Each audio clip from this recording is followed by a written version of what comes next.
Faith and religion have become real issues of debate on the campaign trail, and now one book tackles the myths of faith and uses reason and science to prove the existence of God. Joining us now is the author of What's So Great About Christianity. Our good friend Dinesh D'Souza is back. Dinesh, good to see you.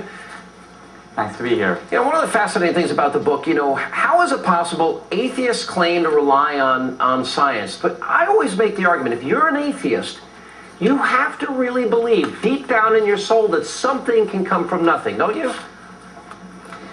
Right. Modern science has in fact established that the universe had a beginning. Not just a beginning in space and time, but that space and time themselves had a beginning. So the real question is, did nature create itself? I think that there's a strong argument that modern science today supports theism and Christianity in particular. So mine is a book that defends a Christianity very much at home in modern science and modern thought. Very often Christians go on the defensive when they hear about evolution and things like that. But there's no reason to. We have a faith that is anchored ultimately in reason and in science. You even suggest this, that Christians in many ways have been running for cover, backtracking, unwilling to engage in the battle for what they believe, and it seems that they've been well positioned by atheists, and that you're suggesting they ought to take their battle and their fight to them. Yeah, the atheists will make absurd statements like science and religion have always been in conflict. The reality is the exact opposite. The church was the major sponsor of observatories, of scientific research. Most of the great scientists over the past 500 years, Newton, Kepler, Boyle, Galileo, Copernicus, and so on, were all Christians. And so apparently they haven't been reading these atheist books that stipulate some kind of a bogus conflict. Yeah, recently I had a debate with Christopher Hitchens. You even titled one of your chapters after the book that he's written here. But I have found over the years, and I'm not sweeping with a broad brush here, but there's certain people that have real contempt, almost like a holier than thou, an arrogance about them, a belief system that people that are of faith, of which I am, I'm a Christian, that they're sort of weak-minded, that they believe this, and when you start arguing with them and you take it to this ultimate conclusion, did all these molecules come together and create this big bang and create the perfection of creation? And where did they all come from in the beginning? They never seem to be able to explain that, and you deal with this.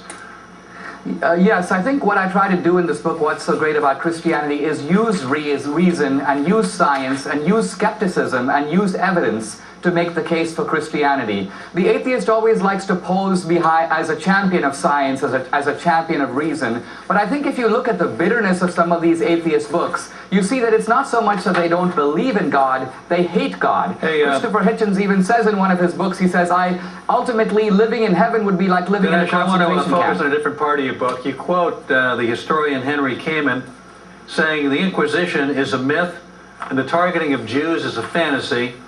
In 1242, before the Spanish Inquisition, they condemned the Talmud. They burned thousands of volumes. In 1288, the first mass burning of Jews at the stake took place in France. You say the only Jews targeted in the Spanish Inquisition were Jews who converted to Christianity, and the main charges against them came from Jews who had no qualms about testifying. This sounds awfully anti-Semitic to me. Well, Colmes is probably the greatest living scholar of the Inquisition, and the point I was trying to make was not that there haven't been abuses, of course there have been, but that the Spanish Inquisition, which was the worst of the Inquisitions, over a period of 350 years, killed approximately 2,000 people. I say very clearly in What's So Great About Christianity, that's 2,000 too many. You ignored the burning at the stake of Jews. You also pointed out that Torquemada, the main inquisitor, is of Jewish ancestry, you claim. It sounds to me you're blaming the Jews, who were the victims of the Inquisition, for the Inquisition. I can't believe you make these claims in this book. No, these are not my claims, they're Colmes' claims, and the point we're trying to get at here is simply this. You support those claims. I'm trying to make a comparison between the crimes attributed to religion and the crimes of atheism. I point out that Pol Pot on a good afternoon killed more people than the Spanish Inquisition did in a century. You blame the Jews for the Inquisition. I'm going to pick it up right there when we get back. I do not blame the Jews for the Inquisition. Well, it sounds like it. We're going to come back with Dinesh D'Souza. I'll pick up on that point in just a moment, right after this break. We now continue with the author of the book, What's So Great About Christianity, Dinesh D'Souza. What's the point, and you say it without backing it up, that Torquemada was of Jewish ancestry? What's the purpose of pointing that out, according to your claim in the book?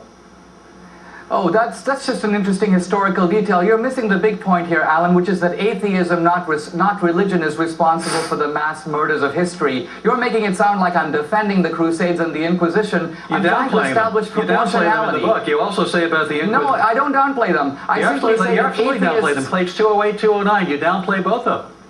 I say that atheists focus on crimes that occurred 500 or 1,000 years ago, and they ignore the vastly greater number of casualties produced by atheist regimes in our lifetime. You say in the book, Dinesh, you say without the Crusades, Western Europe would have been run over by militant Islam, and that the Crusades are not a historical crime of any sort. If that's not downplaying the atrocity of the Crusades, I don't know what is. That is stating a basic fact. Historian Edward Gibbon, who was no friend of Christianity, said that if the Christians had not resisted Islamic invasion and Islamic conquest, remember the Muslims conquered parts of Italy, all of Spain, they overran the Balkans, they were at the gates of Vienna. We'd be having this conversation probably in Arabic. But again, you're denying on this show what you're saying in the book, which is downplaying the Inquisition, downplaying the Crusades, putting them in a different historical context. After the First Crusade, there was a massacre of Jews, which you ignore in the book.